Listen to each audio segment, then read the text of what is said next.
हर हर महादेव। हर इंसान के जीवन में दुख किन कारणों से आता है, इस बात को समझ ली तो जीवन में कभी दुखों का सामना नहीं करना पड़ेगा। दोस्तों, अगर आप हमारे चैनल पर नए हैं तो चैनल को सब्सक्राइब कर लें ताकि जीवन में आगे बढ़ने के लिए आपको नई नई प्रेरणादायक जानकारी मिलती रहेगी। एक बार एक गांव में महात्मा प्रवचन दे रहे थे। वे अपनी बात को समाप्त करते हुए बोले, मानव के दुख का कारण है स्वयं को किसी से बांधना। जहां भी मोह होता है, बंधन होता है, वहां दुख स्वयं ही उत्पन्न हो जाता है। अपने बंधनों को जानें और उनसे बाहर निकलने का प्रयास करें। इसके बाद उन्होंने सभी लोगों को आशीर्वाद दिया और फिर अपने आश्रम को लौट गए। अगले दिन उस महात्मा से मिलने एक व्यक्ति आया। वो महात्मा को दंडवत करता हुआ बोला, हे गुरुवर, मैंने कल आपका उपदेश सुना। आपकी बातें मेरे हृदय में उतर गईं। मैंने अपने बंधनों को तोड़ दिया है, सारी मोह माया का त्याग कर दिया है। अब मैं आपकी शरण में आना चाहता हूँ। उस व्यक्ति की बातें सुनकर महात्मा मुस्कुराए और धीरे से बोले, मुझे विस्तार से बताओ वत्स, तुमने कौन कौन से बंधन तोड़े और किसका मोह त्याग दिया है? वो व्यक्ति बोला, मेरे घर पर मेरे बूढ़े माता पिता और पत्नी है। मेरा एक छोटा बच्चा भी है। मेरी पत्नी बहुत बीमार रहती है। उसके कष्ट देखकर मैं अक्सर सोचता रहता था कि वो मर जाए तो उसके कष्ट दूर हो जाएं। उसकी वजह से मैं बहुत दुखी रहता हूँ। लेकिन कल जब मैंने आपका उपदेश सुना तो मेरी समझ में आ गया कि मेरे परिवार से मेरा बंधन ही मेरे दुखों का कारण है। अगर मैं इसके चक्कर में पड़ा रहूंगा तो कभी सत्य को नहीं जान सकूंगा। इसलिए मैं अपने घर को त्याग कर आपके पास आया हूँ।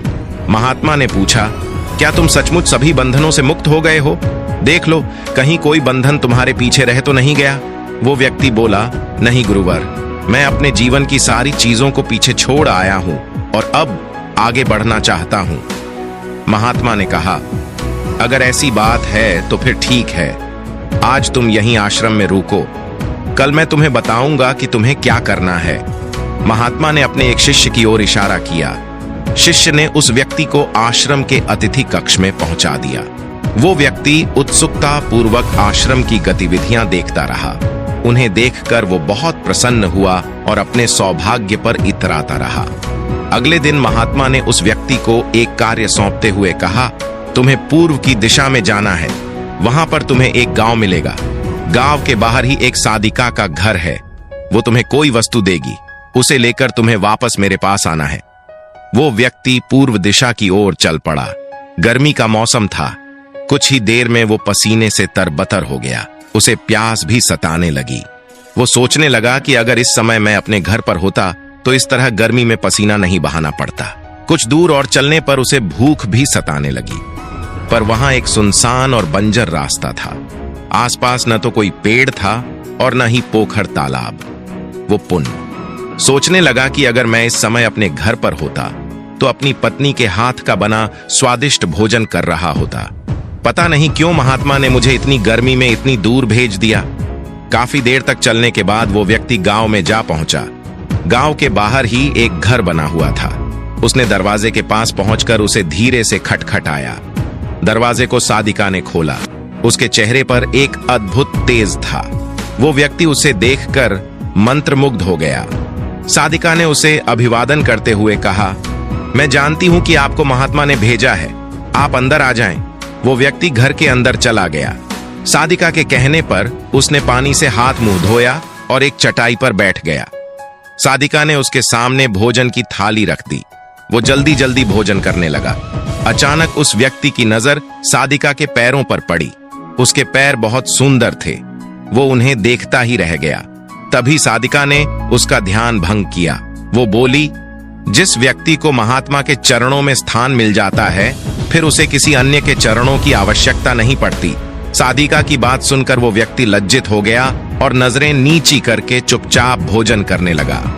भोजन करने के बाद साधिका ने कहा, आप बहुत दूर से आए हैं, थक गए होंगे, यहीं चटाई पर लेट जाएं। वो व्यक्ति बहुत थका हुआ था।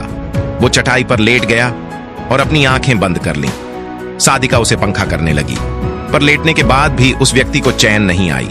उसने धीरे से अपनी पलकों को खोला और चोर नजरों से साधिका को देखने लगा। वो सोचने लगा, ये स्त्री कितनी सुंदर है, इसकी वाणी कितनी मोहक है। अगर ये मेरी पत्नी होती तो मेरा जीवन स्वर्ग बन जाता। साधिका इसके मन की बात समझ गई। वो बोली, शरीर में कुछ नहीं रखा है, ये केवल मांस, मज्जा और अस्थियों का जोड़ है। जो व्यक्ति इसके आकर्षण से मुक्त हो जाता है वही सत्य को प्राप्त कर पाता है। ये सुनकर वो व्यक्ति घबरा गया। वो चटाई से उठ बैठा और बोला, अब मुझे महात्मा के पास जाना चाहिए। कृपया आप मुझे वो सामान दे दें जिसके लिए महात्मा ने कहा था। साधिका ने मुस्कुराकर जवाब दिया, महात्मा ने आपको जिस कार्य के लिए भेजा था वो पूर्ण हो चुका है। साधिका की ये बात उस व्यक्ति को समझ में नहीं आई। वो दरवाजे की ओर बढ़ने लगा। दरवाजे के पास पहुंचकर वो एक क्षण के लिए रुका और पलटकर बोला, क्या आप अंतर्यामी हैं? आपने मेरे मन की बातें कैसे समझ लीं? वो स्त्री मुस्कुराते हुए बोली, महात्मा की कृपा से मैं मोह माया से ऊपर उठ चुकी हूं, इसलिए भावनाओं से निर्लिप्त हूं और किसी के चेहरे को देखकर उसके मन में उठने वाले विचारों को समझ लेती हूं।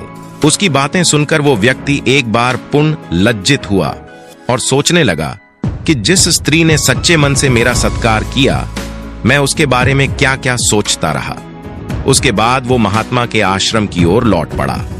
आश्रम में पहुंचकर वो व्यक्ति महात्मा के चरणों में गिर पड़ा और बोला, हे गुरुवर, मुझे क्षमा कर दें, मैं बड़ा पापी हूं। उसकी बात सुनकर महात्मा मुस्कुराए और बोले, मैंने तुम्हें साधिका के पास इसीलिए भेजा था ताकि तुम अपने आप को देख सको। अब मुझे बताओ, क्या तुम सचमुच मोह और बंधन को त्याग चुके हो? वह व्यक्ति कुछ नहीं बोला। वो नजरें नीचे किए चुपचाप खड़ा रहा। महात्मा ने कहा, बाहरी बंधन और मोह को त्यागने से हम बंधन मुक्त नहीं होते। दरअसल बंधन और मोह हमारे भीतर होता है। तुमने परिवार को छोड़ दिया और सोचा कि मैं बंधन मुक्त हो गया, लेकिन जैसे ही तुम्हें अवसर मिला, तुम्हारे भीतर का मोह जाग उठा और इसी वजह से आज तुम अपने आप को पापी समझ रहे हो। मुझे क्षमा कर दें प्रभु। उस व्यक्ति ने अपने हाथ जोड़ दिए। फिर वो धीरे से बोला, आप सही कह रहे हैं, मैं केवल अपनी पत्नी से पीछा छुड़ाना चाहता था। वो बहुत बीमार रहती है। 1 वर्ष से हमारे बीच संबंध भी नहीं बन पाए। मैं कुछ ज्यादा कमाता भी नहीं हूं, इसलिए मैं अपने परिवार के दायित्वों का निर्वहन भी ठीक ढंग से नहीं कर पा रहा हूं। शायद इसीलिए मैं अपने परिवार से पीछा छुड़ाना चाहता था, पर अब मैं समझ गया हूं, मेरा परिवार ही मेरा सत्य है और उसके दायित्वों का निर्वहन ही असली कर्म है। महात्मा बोले, मैं जो कुछ भी कहता हूं वह अपने अनुभव के आधार पर कहता हूं। लोग मेरी बातों को सुनते तो हैं, पर वे अपने स्वार्थ के अनुसार ही उसका अर्थ ग्रहण करते हैं। इसीलिए मोह, माया, कामना, इच्छा, वासना, क्रोध को लोग बाहर की ओर खोजते हैं, जबकि ये हमारे भीतर ही है। हम दूसरों को देखकर तरह तरह की कामना करने लगते हैं।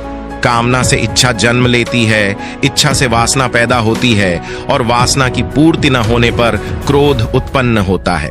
ये सब एक दूसरे से जुड़े हुए हैं। क्रोध के लिए हम सदैव दूसरे को जिम्मेदार ठहराते हैं, जबकि क्रोध का स्रोत हमारे भीतर है। तुम चाहोगे तो क्रोध आएगा, तुम चाहोगे तो क्रोध नहीं आएगा। इसी तरह बंधन बाहर नहीं होते, हमारे मन में होते हैं।